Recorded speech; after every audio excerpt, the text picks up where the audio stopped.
अब बात करते हैं महाराष्ट्र की, जहां stand up comedian Kunal Kamra का कमेंट बड़ा सियासी मुद्दा बन गया। असेंबली में हंगामा हुआ। कुणाल कामरा के खिलाफ एफआईआर दर्ज हो गई। होटल में तोड़फोड़ करने के केस में एकनाथ शिंदे की शिवसेना के 12 नेता अरेस्ट हो गए। उद्धव ठाकरे और उनकी पार्टी के नेता सीना ठोककर कुणाल कामरा के सपोर्ट में खड़े हो गए, लेकिन देवेंद्र फडणवीस ने किसी चुने हुए नेता के खिलाफ अपमानजनक कमेंट करने वालों के खिलाफ सख्त एक्शन की बात कही। मुरजी पटेल ने एमआईडीसी पुलिस स्टेशन में कामरा के खिलाफ एफआईआर दर्ज करवा दी, लेकिन इससे शिवसेना का गुस्सा शांत नहीं हुआ।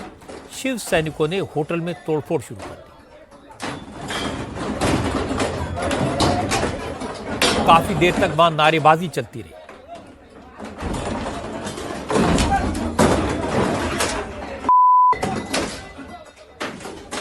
मामला बढ़ा तो दी हैबिटेट स्टूडियो मैनेजमेंट ने ऐलान किया कि जब तक सुरक्षा का भरोसा नहीं मिलता तब तक स्टूडियो बंद रहेगा।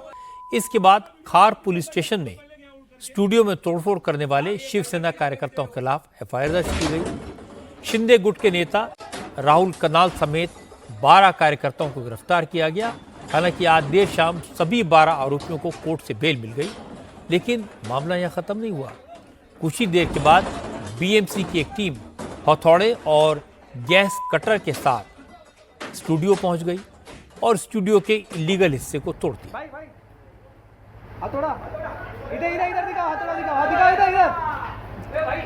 एक्शन दोनों पक्षों पर हो गया, लेकिन मामला खत्म नहीं हुआ।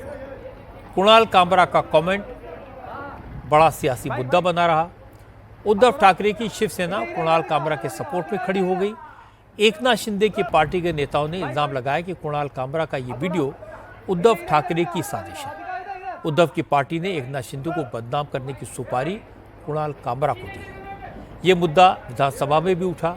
मुख्यमंत्री देवेंद्र फडणवीस भी बोले। फडणवीस ने कहा कि कामरा को विवादों में रहने की आदत है, वो हैबिचुअल ऑफेंडर है।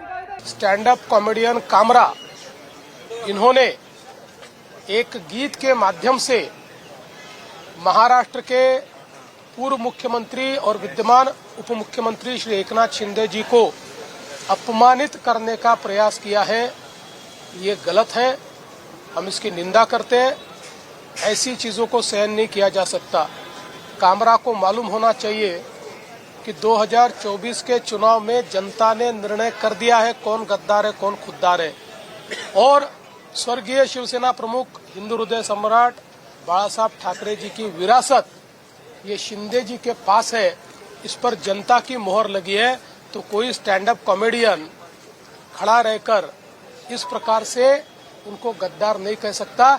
जनता ने दिखा दिया, जिन्होंने गद्दारी की, जिन्होंने बाला साहब ठाकरे के विचारों से गद्दारी की, उनको घर भेजने का काम ये जनता ने किया हुआ है। इतने बड़े नेताओं को बदनाम करने का काम अगर कोई करेगा तो मुझे ऐसा लगता है कि उसको सहन नहीं किया जाएगा। उस पर जो भी कानूनन कार्रवाई है वो कार्रवाई की जाएगी। कुणाल कामरा, इन्होंने माफी मांगनी चाहिए।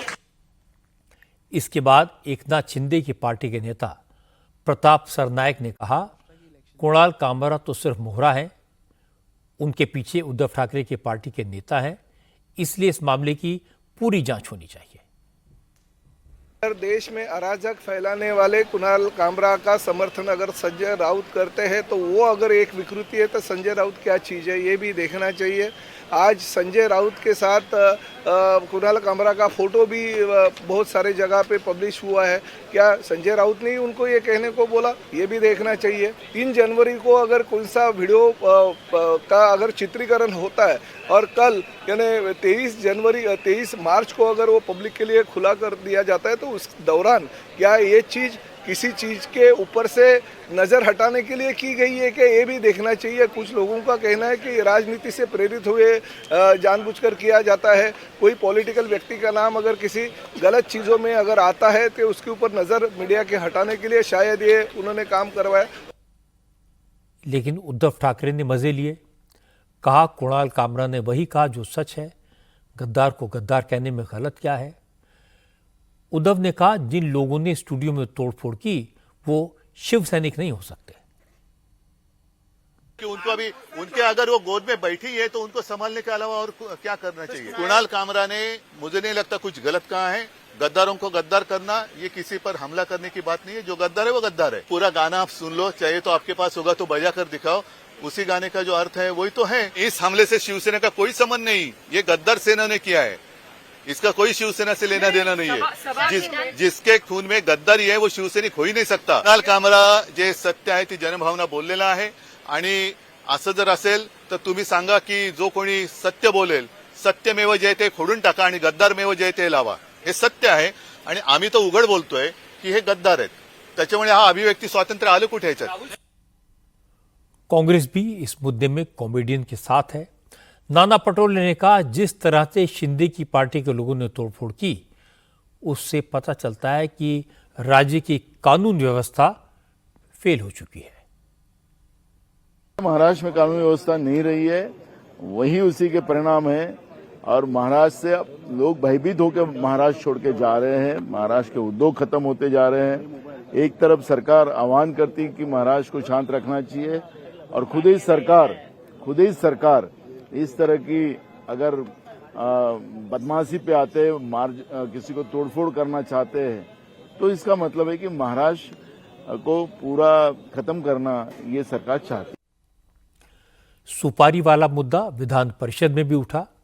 महाराष्ट्र के गृह राज्य मंत्री योगेश कदम ने कहा कि सरकार कुणाल कामरा के कॉल रिकॉर्ड्स और उसके बैंक अकाउंट्स की जांच करवाएगी। इसके बाद पता लग जाएगा कि कुणाल कामरा के पीछे है कौन। या व्यक्तीच्या बाबतीमधल्या अनेक तक्रारी आहेत। इस व्यक्ति के बारे में कई शिकायतें हैं। इस व्यक्ति के ऊपर 16 गुना दाखिल हैं। इस व्यक्ति को लेकर ड्रग और नशीले पदार्थों के सेवन का भी संशय व्यक्त किया गया है। इन सभी बातों को ध्यान में रखते हुए इस व्यक्ति के सीडीआर की जांच की जाएगी। किन अकाउंट से कहां से पैसा आया, इसकी भी जांच होगी। सभी कॉल रिकॉर्ड चेक होंगे। इसके पीछे सूत्रधार कौन है, अगर कोई होगा तो उसकी भी पहचान की जाएगी। कुणाल कामरा इस मामले में खामोश हैं। आज उन्होंने ट्विटर पर संविधान की लाल कॉपी के साथ एक तस्वीर पोस्ट की। उसमें लिखा कि द ओनली वे फॉरवर्ड, यानी आगे जाने का एकमात्र रास्ता संविधान है। और इसके बाद उनकी तरफ से एक बयान जारी किया गया जिसमें कुणाल कामरा ने कहा, अगर कोर्ट उनसे माफी मांगने को कहेगा तो वो माफी मांग लेंगे। वो मुंबई पुलिस के संपर्क में है। कुणाल ने कहा कि उन्होंने किसी से भी शो करने का पैसा नहीं लिया है। उन्होंने जो कहा वो उनका अपना कंटेंट है जिस पर वो अब भी कायम है। कुणाल ने एक बार फिर संविधान का हवाला दिया तो देवेंद्र फडणवीस ने भी संविधान की बात की। उन्होंने कहा, अगर कुणाल कामरा ने संविधान पढ़ा होता, उन्हें जानकारी होती। फ्रीडम ऑफ स्पीच वहीं तक है जब तक वो दूसरे की पर्सनल लाइफ में घुसपैठ ना करे। वो जिस प्रकार से संविधान का फोटो दिखाकर ट्वीट कर रहे हैं, ये वही लाल संविधान है जो राहुल गांधी दिखाते हैं। ये राहुल गांधी का संविधान जो न राहुल गांधी ने पढ़ा है न कामरा ने पढ़ा है।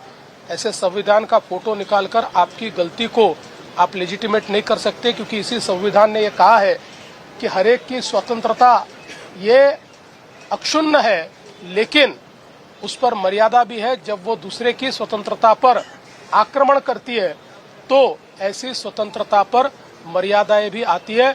दूसरे की स्वतंत्रता पर, दूसरे के विचारों पर आप आक्रमण नहीं कर सकते। इसलिए राहुल गांधी का संविधान दिखाकर आप अपने कुकर्मों से नहीं बच सकते। कुणाल कामरा ने शिंदे को गद्दार कहा, चोर कहा, इसमें क्या प्रॉब्लम है? ये तो उद्धव ठाकरे और संजय राउत 100 बार कह चुके हैं।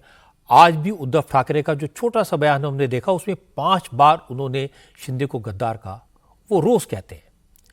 एकनाथ शिंदे ने उद्धव ठाकरे की कुर्सी छीनी, उनकी पार्टी छीनी, पार्टी का सिंबल छीन लिया। इसलिए उद्धव उन्हें बार बार खोखा चोर कहते हैं। और जब जब मौका मिलता है, शिंदे भी बराबर का जवाब देते हैं। वो उद्धव ठाकरे को असली गद्दार कहते हैं, विश्वासघात करने वाला कहते हैं, धोखेबाज कहते हैं। इसीलिए शिंदे को ऐसी बातों का बुरा मानने का तो कोई अधिकार नहीं है। यह सही है कि कुणाल कामरा कई बार शालीनता की सीमा पार करते हैं, लेकिन ऐसी बातों से डील करने के लिए कानून है, कायदा है। अगर कुणाल कामरा ने बोलने की आजादी का फायदा उठाया, उसका गलत इस्तेमाल किया, तो इसकी शिकायत कोर्ट में की जानी चाहिए। लेकिन शिंदे के सपोर्टर्स को कानून हाथ में लेने की इजाजत कैसे दी जा सकती है? आज महाराष्ट्र में शिंदे की शिवसेना सरकार है, इसीलिए शिंदे को सपोर्टर्स को तोड़फोड़ करने का लाइसेंस तो नहीं दिया जा सकता। कॉमेडियन के बारे में, उनके कमेंट्स के बारे में फैसला अदालत करे तो बेहतर है, जांच पुलिस करे तो बेहतर है। लेकिन सरकार चलाने वाले अगर कानून तोड़ने लगेंगे तब तो अराजकता फैल जाएगी।